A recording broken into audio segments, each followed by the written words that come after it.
Salut et bienvenue sur Paris en Gomère. Aujourd'hui, on va parler ménage. Alors, je vous parle de ménage, sachant que c'est une relation qui est quand même très récente dans ma vie, hein. Le ménage et moi, on se connaît très peu. Enfin, on se connaît depuis pas très très longtemps. Euh, pour résumer, j'ai pas fait une grosse crise d'ado. Ma seule façon de m'affirmer et d'être un peu rebelle, c'était simplement de dire bon bah voilà, on attend d'une jeune fille de bonne famille, bien élevée, qu'elle soit ordonnée, propre et qu'elle ait une jolie déco dans sa chambre. Donc bah, je vais faire le contraire. Donc bon, je suis naturellement bordélique, donc j'ai pas eu à trop me forcer, mais je vais cultiver, on va dire, une identité de personne qui s'en fout. Voilà, qui se sent très bien dans le bordel et qui n'éprouve pas le besoin de faire le ménage, voilà, qui refuse de reconnaître le ménage comme quelque chose d'important. En fait, je crois que c'était à peu près mon seul axe de rébellion, donc bon, finalement, mes parents n'ont pas eu à souffrir de beaucoup de conneries de ma part, mais voilà, c'était ça ma façon de m'affirmer. Et puis j'étais un petit peu garçon manqué, donc ça collait bien avec ça aussi, et un petit peu gothique. Donc le côté sombre, poussiéreux, ça m'allait très bien. Voilà. Et, euh, et bref, et donc en grandissant, bah, cette identité, on va dire, ce besoin de rébellion, c'est complètement tassé. Mais je suis restée sur ma lancée, c'est-à-dire que j'ai pas adopté l'habitude de faire le ménage jeune. Donc en devenant une jeune adulte, je n'ai pas pris cette habitude, en fait ça ne s'inscrivait pas dans ma façon, dans mon quotidien, dans mon rythme, voilà. Et puis je voulais un petit peu, enfin j'avais tendance à conserver ce côté un peu, bah ouais non mais on s'en fout quoi, voilà.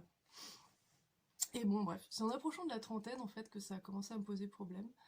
Euh, Ça m'a bloqué un petit peu socialement, c'est-à-dire que quand on est très jeune, ou quand on est ado, jeune adulte on va dire, euh, les gens mettent ça sur le compte de bah, t'es très désinvolte, t'es cool, t'es un petit peu anticonformiste, donc tu t'en fous quoi, t'es quelqu'un qui s'en fout et c'est cool. Voilà. Mais quand on devient vraiment adulte, ben, ça se transforme en t'es quelqu'un qui s'en fout, mais c'est plus vraiment cool en fait, t'es juste quelqu'un de crade, de négligé. Et c'est d'autant plus bizarre quand tu cultives une apparence assez soignée en fait. Voilà quoi, on commence à passer pour quelqu'un de bizarre. Et alors, je suis quand même quelqu'un qui en général s'en fout du regard des autres. Sincèrement, hein, je veux dire ça me. Je suis pas trop préoccupée par ça, mais là c'était mon regard à moi-même en fait qui commençait à me poser problème. C'est-à-dire que je me disais, mais en fait, je me sens pas à l'aise quoi dans cet environnement.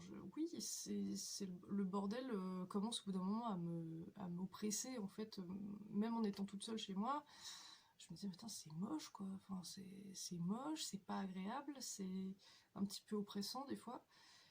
Et, euh, et donc, je pouvais plus me mentir à moi-même en me disant, ouais, je m'en fous, je suis très bien là-dedans. Ça avait cessé d'être vrai. Je pense que, effectivement, quand j'étais plus jeune, je m'en foutais vraiment, parce que peut-être que mes préoccupations étaient différentes, mais en passant beaucoup de temps à la maison et en me sentant vraiment, en voulant me sentir chez moi quelque part, bah là, ça commençait à me poser problème. Et puis, donc comme je vous disais, le regard des autres, c'est pas quelque chose qui me préoccupe beaucoup, mais là, ça a commencé à être gênant parce que euh, ben voilà, on croise une copine, on lui dit bah tiens, passe boire un café à la maison. Enfin, la plupart des gens lancent ce genre d'invitation de façon complètement décontractée, mais moi, c'était ok, j'espère vraiment qu'elle va me prévenir avant parce qu'il faut que j'ai quand même le temps de soit faire vraiment le ménage, donc là on compte 1 ou 2 jours pour faire les choses à fond, soit cacher un petit peu le bordel, le pousser dans une autre pièce, enfin voilà, essayer de masquer le truc pour rendre bah, mon chez moi présentable en fait. Et c'est ça en fait qui a fini par me gonfler vraiment. Je suis tout le temps à m'excuser, j'espère qu'elle va pas trop regarder dans telle direction, qu'elle va pas ouvrir tel placard, qu'elle va pas vouloir aller dans telle pièce. Donc ça, voilà, j'avais fini par être vraiment mal à l'aise et ça me bloquait socialement.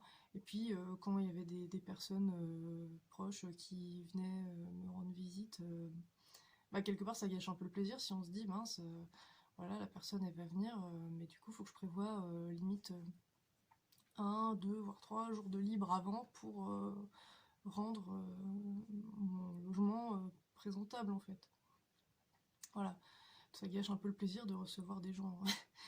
Donc au bout d'un moment ça m'a vraiment gonflé, donc à plusieurs reprises j'ai essayé de changer. Je me suis dit bon bah voilà, ok, je mets en place, je sais pas moi, 1h30, 2 heures de ménage toutes les semaines.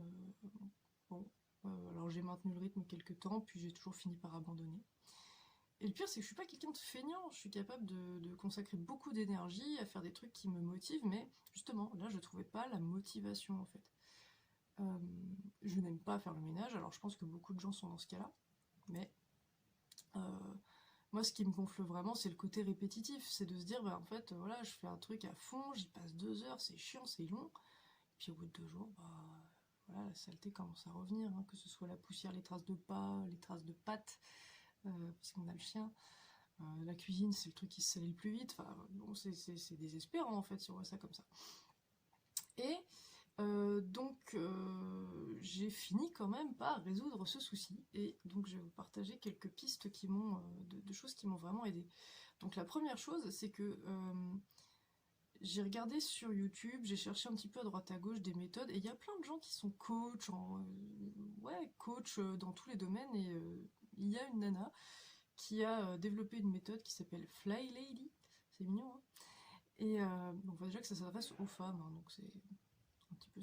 Enfin, non, bref, on va pas rentrer dans une polémique. Donc la méthode explique comment mettre en place des routines, en fait, pour être bien organisé et organiser son intérieur. Et enfin, ça organise un petit peu tout, quoi. C'est se reprendre en main et faire le ménage. Et enfin, c'est en anglais à la base, mais de ce que j'ai compris, c'est beaucoup ciblé sur le ménage, mais pas que. Voilà, c'est aussi de l'organisation. Donc je me suis pas inscrite, j'ai même pas acheté le bouquin, mais j'ai regardé des vidéos d'une fille qui explique ça très très bien et qui elle suit cette méthode en fait. Elle fait partie d'un groupe. Et donc je me suis inspirée de certains trucs, et notamment le fait de mettre en place des routines. Donc par exemple, un jour, je me suis dit, tiens, je nettoie la salle à manger. Qu'est-ce que ça implique? J'ai décortiqué. Donc passer le plumeau pour la poussière, passer le balai, nettoyer la volière des canaris, nettoyer la table et les chaises donc, du coin repas. Donc il y a plein de petits trucs comme ça. Et en fait, je les ai carrément écrits sur une feuille, ce qui m'a permis d'établir une routine complète de nettoyer la salle à manger. Une checklist en fait, à la fin de laquelle la salle à manger est indiscutablement propre. Et cette routine m'a pris 20 à 30 minutes, on va dire. Et j'ai fait pareil pour chaque pièce de la maison.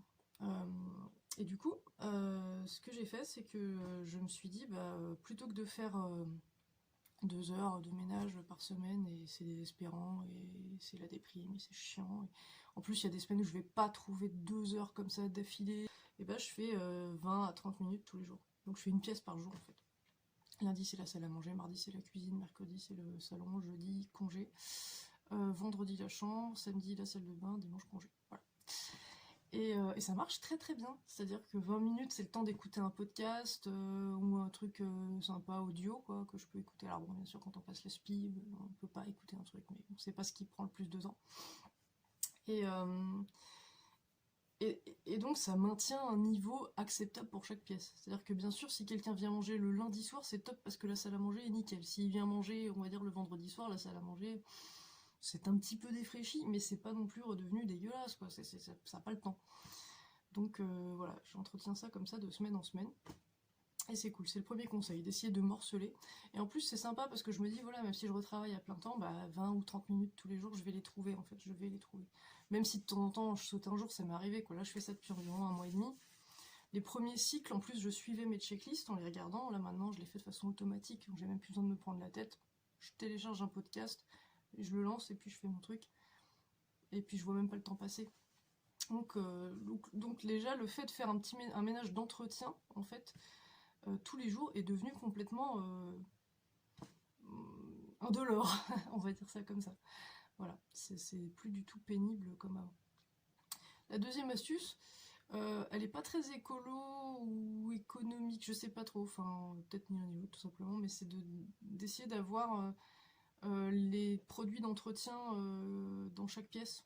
des produits d'entretien qui correspondent à une pièce dans la pièce en question, dans une petite boîte ou un truc, dans un coin, dans un placard, de façon à pas s'ennuyer, à trimballer les trucs d'une pièce à l'autre, parce que moi c'est un truc qui me gonflait beaucoup. Alors je dis pas qu'il faut avoir un aspirateur par pièce, mais j'ai un produit vitre, une éponge, un chiffon, un petit peu dans toutes les pièces.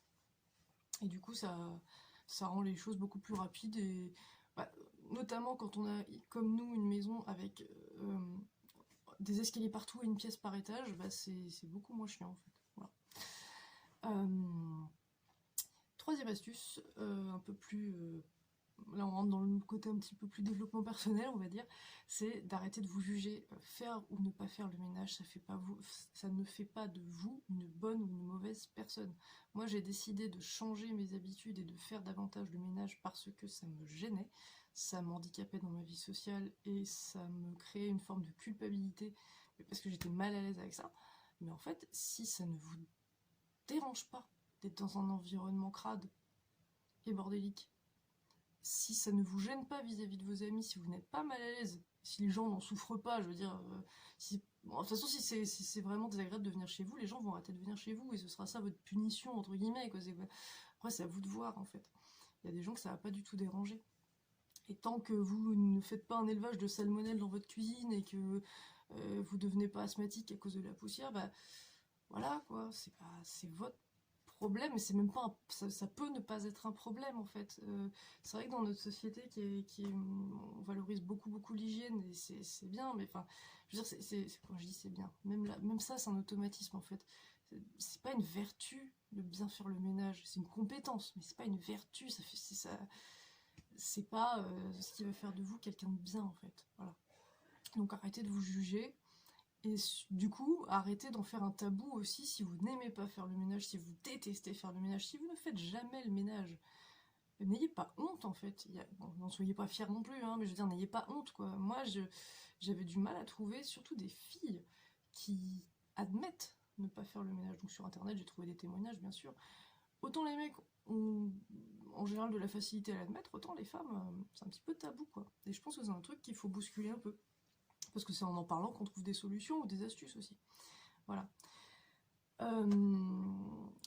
Et enfin, du coup, c'est un petit peu dans la même idée, mais arrêtez d'être perfectionniste. C'est-à-dire que si on attend d'avoir une demi-journée de libre pour faire le ménage et qu'on se dit bah faut faire ça toutes les semaines, on va le faire peut-être une fois de temps en temps, mais alors il y a des gens parfaits, il y a des gens qui ont le temps, il y a des gens qui même en bossant à temps plein vont trouver le temps et la motivation de faire ça, mais c'est peut-être pas la majorité.